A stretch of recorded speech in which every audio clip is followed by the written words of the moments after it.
Yo, what's up mga master? Mark Music here. Pag-usapan natin yung tungkol sa mga string gauges mga master, kasi may nagtatanong sa akin ito mga master sa ating channel mga master. So bago ang lahat, bigyan mo na ako ng disclaimer. Di pa ako professional na gitarista. Lahat po na sasabihin ko is base yan sa experience ko, sarili kong research. Nasa sa inyo na kung susundin nyo to o hindi yung matinuturo ko.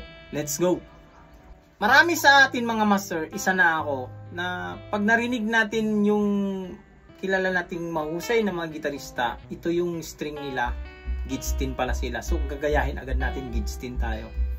Mali po yan mga master. Para sa akin mga master, lahat ng sabihin ko is base lang to sa akin mga master.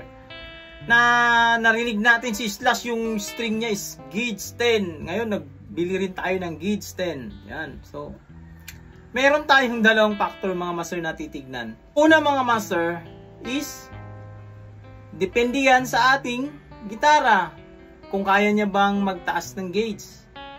Pangalawa, depende rin sa ating mga daliri, kung kaya ba nating i-bend pag mataas yung gauge. So ito yun mga master. Ang gauge na yan, nakabase yan sa player, ikaw mismo mga master.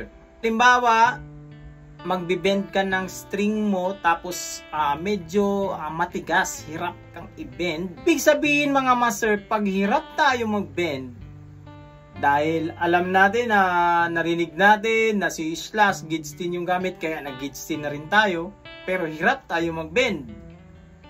So ibig sabihin, bababa tayo ng gauge. Hindi para sa atin yung gauge 10 mga master.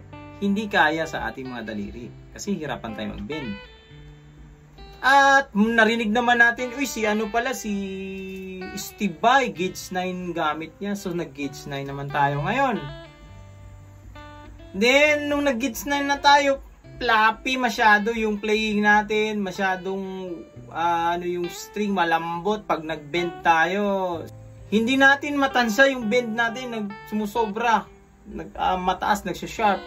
So, ibig sabihin mga master, hindi para sa atin yung gauge 9, kailangan natin ng gauge 10. Pag gauge 9 yung string natin, tapos nalambutan tayo, tataas tayo ng gauge. Pag mataas yung gauge natin, tapos matigas, kailangan natin babaan yung gauge. So ito yun. Yung gauge system dyan sa mga strings na nabibili natin is hindi yan nakabase sa gitara. So yun lang mga master. Sana nagbigay ito ng guide sa inyo mga master para sa mga baguhan. Nalilito kung ano ba talaga yung gauge na strings. Sana magbigay ito ng guide sa inyo mga master. This is Mark Music. God bless you all. Peace out.